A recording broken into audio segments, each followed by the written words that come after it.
I'm so glad you're back for the Visible Entrepreneur Season 3.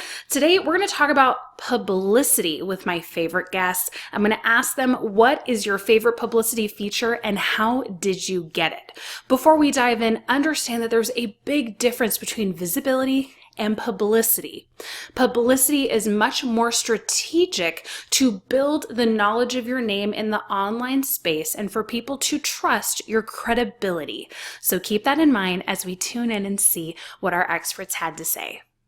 I want to chat about publicity. This is Jen's realm, and I think it'd be really fun to hear what was your favorite publicity feature and how did you get it?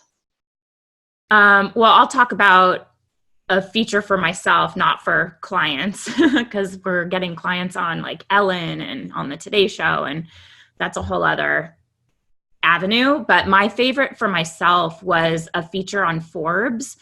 And it really started with reading the content on Forbes and having that feeling of, I really feel like this is a place where I can contribute and add a lot of value. So instead of me trying to fit, a square peg into a round hole, I'm looking at their content that they're already running and seeing how they're positioning their helpful content and feeling like what I have to offer is going to fit their audience and serve them really well. So in reading a specific channel that they had for entrepreneurs and DIY strategies for them to promote their own businesses, I really felt like I could contribute a step-by-step approach for how they could get their own PR. So I just reached out to the author and I positioned it in a way that was just helpful to them, very succinct. That's the key, is keep it short and sweet and to the point, and end with a call to action that's, can I write this up for you, or would you like to learn more about the strategies I can share with your audience? And the writer got back to me and said, yeah, it sounds great, write it up. And so I did. I wrote the whole article the way that I would want to see it on Forbes. And then I never heard from her again until I got a Google alert on my name on a Saturday that was literally my entire article with my picture and links to my website. And I ran around the house screaming like, oh my God, oh my God, oh my God. And it just kind of came from that feeling of, I have a lot to offer. And I feel like the way that I could position it would be very value driven for their audience. And the worst they can do is say no, or just say nothing at all. And so it didn't even require follow-up. A lot of times you do have to follow up. And I would say be persistent if you feel like what you're presenting to the publication is a great fit and will add a lot of value to their audience. If you don't hear from an editor, it could be that they're really busy, that they have you in their inbox and they just haven't had a chance to get back to you. And in my agency, we get so many placements on the follow-up, sometimes on the second and third follow-up, or when we approach the second editor. So don't give up, don't just send it out, lob it out into the media ether and then hope that you get a reply. You do have to be proactive, but that Forbes feature really kind of came organically and it's been a couple years and we're still getting traffic from it to this day. So that was a great one. Oh, that's fantastic. Who's next? Ross. So I actually also have a Forbes story as well. This is one of the first features I ever got in like a big publication like that. And the way I got it was just strategically getting clients and trying to work with high profile clients in my agency for a period of time, because I noticed that when you do that, a lot of things come out of them that are intangibles. And so we worked with this guy who apparently was a journalist for Forbes. He wrote an article for us about basically how he had tried so many different Instagram agencies and none of them had worked out well for him, but ours did. And no link to my website at all. For some reason that wasn't able to be included there, because I don't know why, but just said that name of our agency. Well, the Forbes article actually got ranked #1 on Google for Instagram growth. The article's made us over $1 million just directly. Whoa. Just from people copying and pasting our agency name. I've tracked this whole thing. It's actually crazy. I'm like, amazing. Like people are going to the article, copy and pasting the name into Google, searching our agency. So sometimes, like, I don't know. I talk to entrepreneurs all the time. They're like, Yeah, Forbes and Entrepreneur, yeah. It's just like so that you can post it, people just see the headline and all that stuff. And I'm like, I don't know, man. Sometimes those things can rank for You're like, let it rain. like really, really serious, because people are like very primed.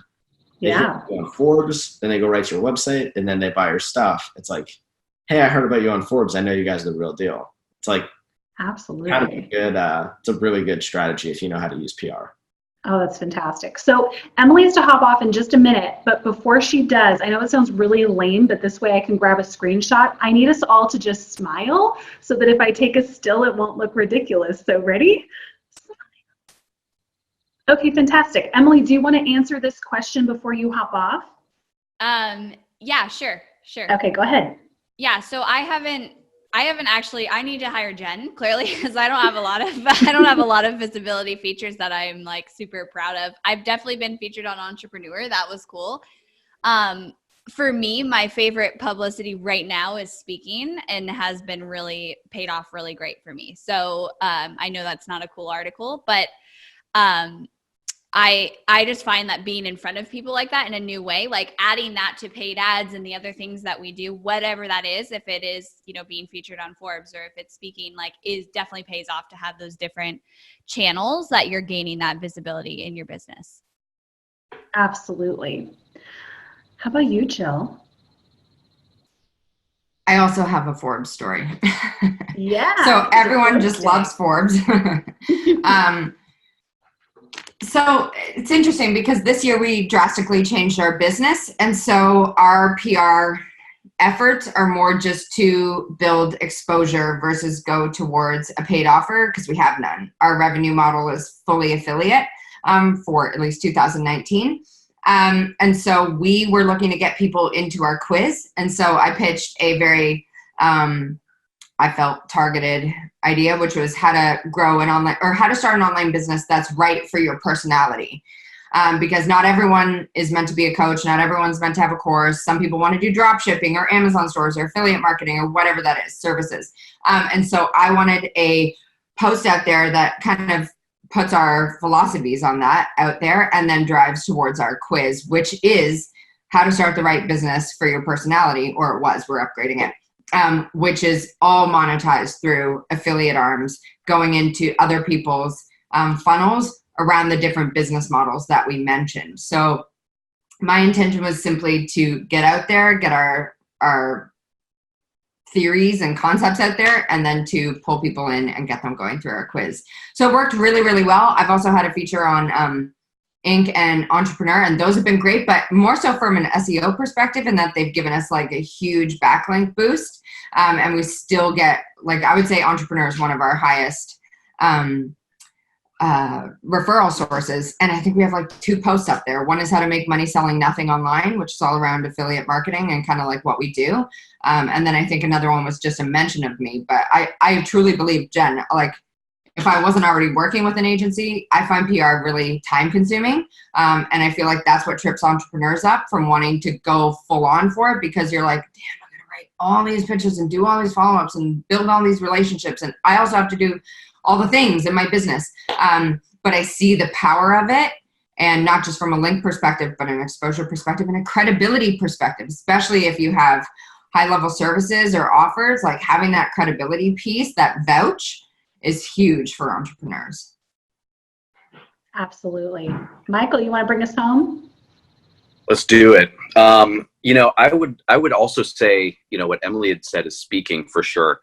And one of the coolest, and I'll share another story. This could be actually another flop story, but TEDx earlier this year, I believe it was March, I want to say March or April. But here again, the reason why it was my most favorite to date, it will be eclipsed come Friday because this event that I'm speaking at is pretty cool. But the coolest thing about that was that I never applied to speak there. I was requested to speak at this TEDx event, and the coolest thing about this wasn't the fact that it wasn't just I felt honored and grateful, which I do and I did.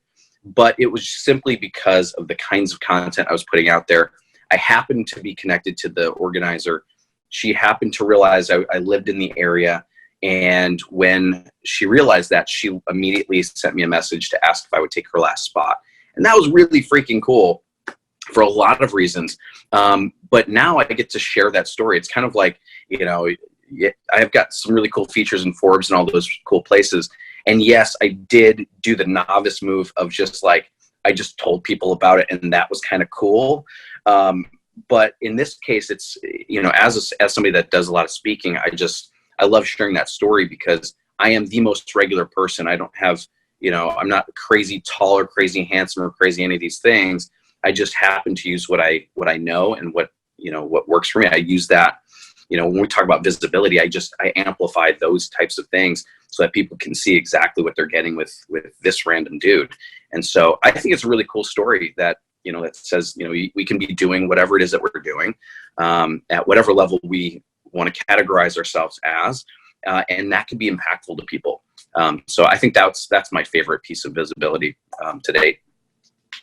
Beautiful. And I loved that you did that and was cheering you on. It was so exciting. Because I remember you saying, I want to do TEDx. And then it was like 2 weeks later, you're like, I'm going to do TEDx. Yep. Amazing.